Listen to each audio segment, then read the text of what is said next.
Келесі 2-9 есептің біріншісін шығарайық. X азайтылған 3 3x қосылған 2 тең 5x азайтылған 4. Екінші жақшамыз 3x азайтылған 2. Так, жақшаны ашып шығайық. X-ті 3x-ға өтсек, 3x-тің квадраты қосылған 2x. Енді минус 3-пен ашатын болсақ, минус 9x минус 6 тең. Енді екінші жақшаны ашып шығамыз. 15x-тің квадраты минус 10x минус 12x плюс 8. Енді 3x-тің квадратын жазып қоямыз. Азайтатын болсақ, минус 7x минус 6 болады.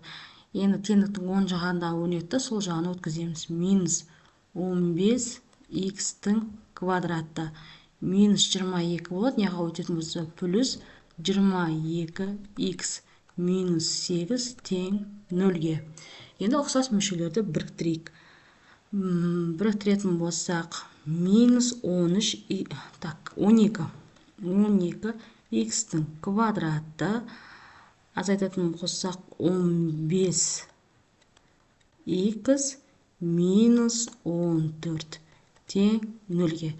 Осы жерде минус 1-ге көбейтіп жіберсек те болады. 12x-тің квадраты минус 15x плюс 14 тең 0-ге.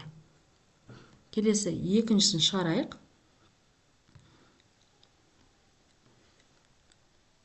2x қосылған 7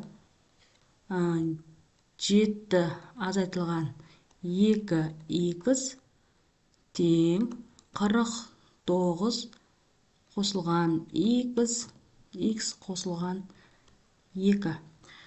Мынау бізде 7-нің квадраты азайтылған 2x-тің квадраты деп алсақ та болады. Сонда 7-нің квадраты бізде 49-ға тең, азайтылған 4x-тің квадраты. Минус 49 минус x квадрат, екеуін көбейтсе 2x минус 2x тең 0-ге болады. Енді 49 мен 49 жойылып кетеді де, минус x квадратты жазып аламын бірінші. Екеуі бар екен ғой бізде. Сонда минус 5x квадрат болады. Минус 2x тең 0-ге. Осы жерде минус 1-ге көбейтіп жіберсек болады. 5x-тің квадраты қосылған 2x тең болады екен 0-ге. Келесі үшіншісін шығарайық. Ортақ бөлім береміз. 2x азайтылған 1-ден, екінші бөлшекке 2x қосылған 1-ден.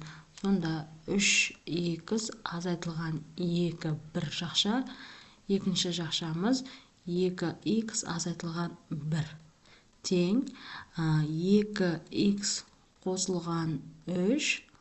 Ортақ бөліміміз осының айырмасы болады. Сонда 2x азайтылған 1 болады. Енді жақшаны ашып шығайық. 6x-тің квадраты минус 3x азайтылған 4x қосылған 2 тең. Екінші жақшаны ашып шығайық. 4x-тің квадраты қосылған 6x қосылған 2x қосылған 3. 6x-тің квадраты минус 7x қосылған 2. Теңдіктің оң жағындағысын сол жағына өткіземін. Сонда 4x-тің квадраты минус 8x минус 3 тең 0-ге. Азайтып жіберетін болсақ, 2x-тің квадраты минус 10 5x минус 1 тең 0-ге болады екен. Келесі төртіншісін шығарайық. Төртіншісі мысал ретінде қарастырылып қойған. Бесіншісін шығарамыз. Бесіншісінде жақшаны ашып шығамыз. Бірме бір көбейтіп. Сонда берілген жазбаймын, екінші жолдан басайым. X-тің үшінші дәрежесі, яғни X-ті бірме бір көбейтіп шығам. Қосылған 3X-тің квадраты қосылған 9X минус екінші 3-ті көбейтіп 3X-тің квадраты минус 9X минус 27 тең. Екінші жақша X деп қойып, екінші жақшанышын ашып алайын. Сонда X-тің квадраты қосылған 9X азайтылған 8X минус 72.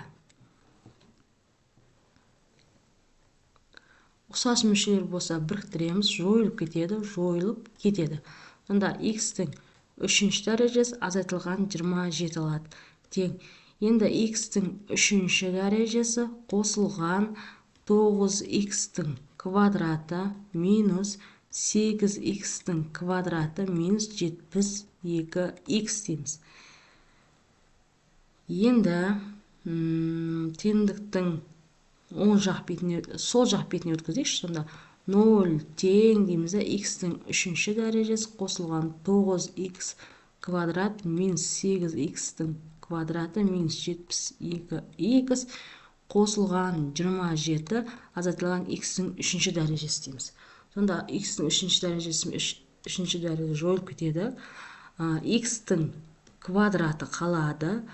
Минус 72X қосылған 27 болып есебіміз аяқталады екен. Келесі алтыншысы, жақшаны ашып шығамыз. X-ті X-тің квадратына көбейтетін болсақ, X-тің үшінші дәрежесі азайтылған 7X-тің квадраты қосылған 49X қосылған 7X квадрат минус 49X қосылған 343 тең. Енді X-тің өзін жазып қоямын да, екі жақшаны ашып шығамыз. Сонда X-тің квадраты минус 7X қосылған 8X азайтылған 56 болады. Енді ұқсас мүшелерді біріктіріп жіберетін болсақ, қысқарып кетеді. X-тің үшінші дәрежесі қосылған 343 тең деймізде. X-тің үшінші дәрежесі X-тің өзі ғана қалады. Оны X-ға көбейтетін болса, X қосу X квадрат азайтылған 56X болады екен. Енді минус былай өткізіп жіберсем тиімдірек болатын сияқты. Сонда 0 деп жазып аламын. Тең X-тің үшінші дәрежесі қосылған X-тің екінші дәрежесі азайтылған 56X. Оң жақ бетіне өткізейік. Минус 343 болады. Минус X-тің үшінші дәрежесі. X-тің үшінші дәрежесі жойылып кетеді. X квадрат минус 56X минус 343 тең болады. Тең 0-ге. Келесі 2-10 есептің біріншісін шығарайық. 5-тен 1 X-тің квадраты азайтылған 5 тең 0-ге. 5-тен 1 X-тің квадратын өзін жазып қоямыз. Тең минус 5-ті теңдіктің оң жағына шығарып жүрсек, ол 5-ке тең болады. Енді X-тің квадратын өзін жазамыз. 5 көбейту ет бөлу болып түседі 5-тен 1-ге. Ол дегеніміз сонда 5 көбейтілген алымына 5 бөліміне 1 түседі, сонда 25-ке тең болады. Яғни X-тің квадраты тең 25-ке. Қандай санында квадраттасақ, бізде 25 шығады. Сонда x-тің орнына біз плюс және минус 5 санын қоя алады екенбіз. Келесі екінші есебіміз 9y-тің квадраты минус 6,25 тең 0-ге. 9y-тің квадраты тең 0 қосылған 6,25. Ол бізде 6,25-тің өзіне тең. Y квадрат тең 6,25 бөлінген 9 болады. Бөлшектің алымында бөлімінде 100 саны көбейтіп жіберек, сонда 900-ден 625 шығады. Ал квадраттан құтылу үшін біз түбірдің астына аламыз, сонда y-іміз тең болады. Түбірден 625-ден 25 шығады, ал 900-ден 30 шығады. Екеуі де бірде 5 санына бөлінеді, 5-ке тең болады, 6-ға тең болады. Сонда нәтижесі 6-тан 5-ке тең екен. Яғни плюс минус 6-тан 5-ке тең екен. Келесі үшінші есебіміз 1,44 азайтылған x-тің квадраты тең 3x квадрат.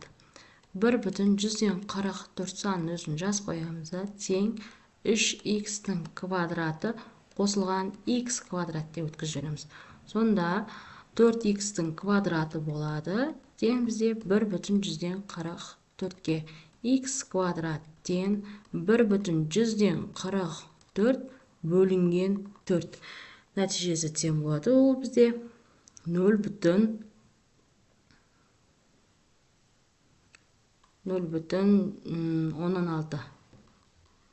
Ол бізде плюс және минус нәтижеге тең екен.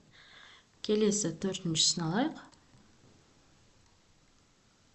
7,5 x-тің екінші дәрежесі азайтылған x-тің екінші дәрежесі деп өткізіп аламында тең минус 3,5-ге. 7-ден ортақ бөлім береміз. Сонда 7-нің өзі болады. 5x-тің квадраты минус 2x квадратқа тең. Тең минус 3,5.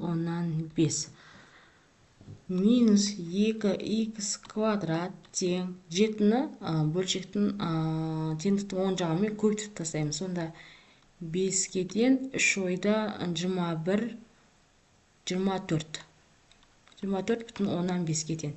X квадрат минус, кел жақ минус 1-ге көбейтіп жіберетін болсақ, оң нәтижеге тең 24,5-ке.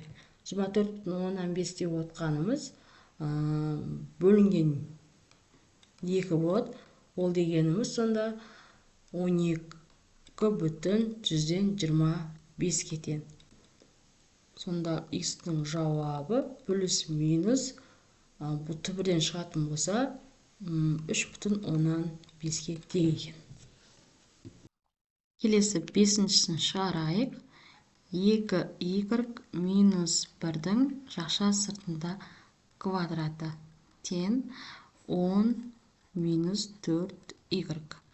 Қысқаша көбейту формуласы бойынша жақшаны ашып аламыз. Сонда 4y-тің квадраты минус 4y қосылған 1 тең 10 минус 4y. 4y-ті теңдіктің сол жағына өткізіп жіберсем плюс болып өтеді, 4y-теріміз жойылып кетеді. Сонда қалды бізде 4y квадрат тең 10 азайтылған 1. Жауабы 9-ға тең болады. Сонда y-тің квадраты тең 9 бөлінген 4. Сонда y-тің нәтижесі тең болады плюс минус 2-ден 3-ке. Келесі алтыншысын шығарайық. 3m азайтылған 2, 3m қосылған 2. Бұл дегеніміз қысқаша көбейту формуласы бойынша 3m-нің квадраты. Сонда 9m-нің квадраты азайтылған 4 болады. Тең 5m-нің квадраты. 9m-нің квадраты минус 5m-нің квадраты тең 4-ке. Азайтатын болсақ, 4 m-нің квадраты тең 4-ке болады. m-нің квадраты 4 бөлінген 4 нәтижесі 1-ге тең болады. Сонда m тең плюс минус 1-ге. Сонымен есебіміз аяқталады. Келесі 2-де 11-ші есептің біріншісін шығарайық. X квадрат минус 2x бөлшектің бөлімінде 4 тең 3x квадрат қосылған 2x бөлшектің бөлімінде 3. Ортақ бөлім береміз. 12 санынан 4-тен береміз, 3-тен береміз. Көйтіп шығайық. Сонда 3x-тің квадраты минус 6x тең 12x-тің квадраты қосылған 8x. 3x-тің квадраты минус 12x минус 6x минус 8x тең 0-ге деп жаза аламыз. Ұқсас мүшелерін біріктірейік. Так, минус 9x квадрат минус 14x тең 0-ге. Так, x-ті жақшаның сыртына шығарып жіберейік. Сонда минус 9x минус 14 тең 0-ге. Сонда x1-іміз тең 0-ге. Ал x2-ні табу үшін екінші жақшаны орындайық. Тең болады 14.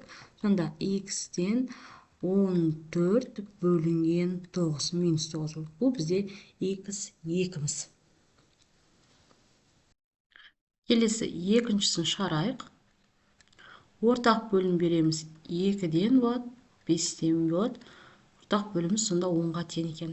Бөлшектің бөлімін тастап кетіп жазам. 5 көбейтілген 5y-тің y минус y-тің квадраты тең 2 көбейтілген y квадрат қосылған 3y.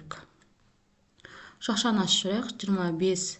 25y минус 5y-тің квадраты болады. Тең. Енді 2 мен жақшаны ашып шығамыз. 2y-тің квадраты қосылған 6y болады.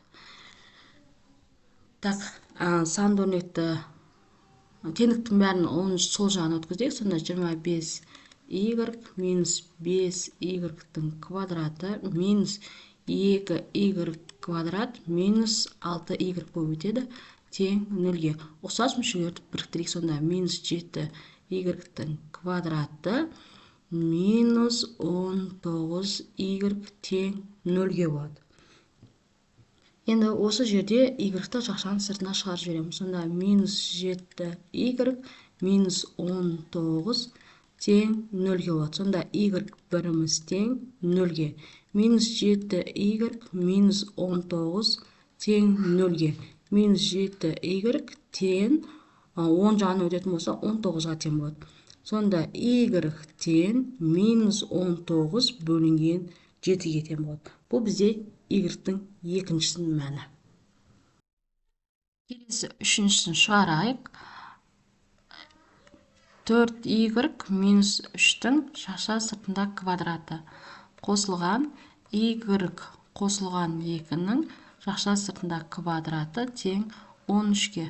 Қысқаша көбейту формуласы бойынша жақшаны ашып шығамын. 4y-тің квадраты ол бізде 16y квадратқа тең. Азайтылған 2 еселенген болса, 2-ін көбейтіндісі 12, 2-мен көбейтетін болса 24y болады. Қосылған 3-тің квадраты 9-ға тең екен. Қосу, келесі жақшаны ашып шығамыз. y-тің квадраты 2 еселенген, сонда 4y болады. Қосылған 4y қосу 4. Азайтылған 13 деп 13 сан теңдіктің сол жағына өткізіп жіберіп 0-ге теңестіреміз. Енді ұқсас мүшелерді біріктірейік. 16y квадратқа y квадратты қосатын болсақ 17y квадрат. y-терді біріктіретін болсақ минус 20y болады екен. Ал санды өрнектерді қосақ 13 болады. Минус 13 пен олар жойылып кетеді. Тең 0-ге. Сонда y-ті жақшаның сыртына шығарып жіберетін болсақ 17y минус 20 тең 0-ге. көбейту болғандықтан әрбір көбейтінді нөлге теңестіруімізге болады. Сонда y біріміз тең нөлге.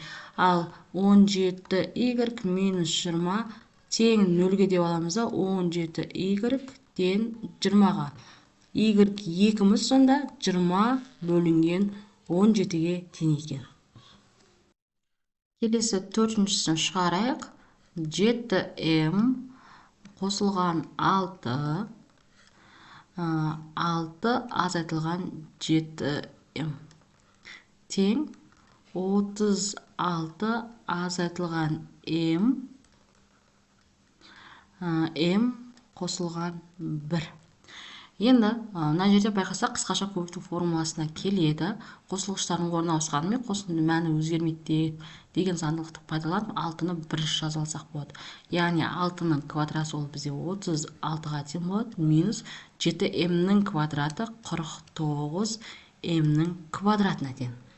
Енді минус 36 деп өткізіп аламын да, мынаны жақшаны ашып, теңдіктің сол жағына өткіземіз. Сонда m-ді m-ге көбейтетін болса, m-нің квадраты минус, яққа өткенде плюс болады, m-нің квадраты.